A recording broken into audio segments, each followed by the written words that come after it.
Are you fearful that this might be kind of the new tenor of Washington walking out on negotiations, holding hard lines? I think, unfortunately, a new precedent has been established. A line has been crossed. I was here under President George W. Bush. The debt ceiling was raised 7 times. We never in the Senate required a supermajority to do that.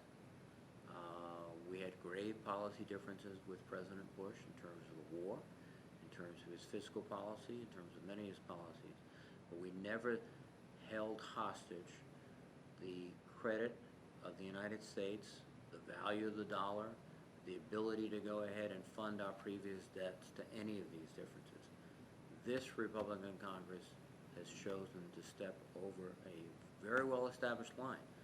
If you go back in history, one thing that every president, going back as far as you can remember, but certainly including President Kennedy and President Johnson and President Nixon and President Reagan. In fact, I think President Reagan, in terms of percentages, raised the national debt more than anyone else. President George Herbert Walker Bush, President Bill Clinton, and President George W. Bush, this was never used by either party, this debt ceiling, as a lever to extract ideological, partisan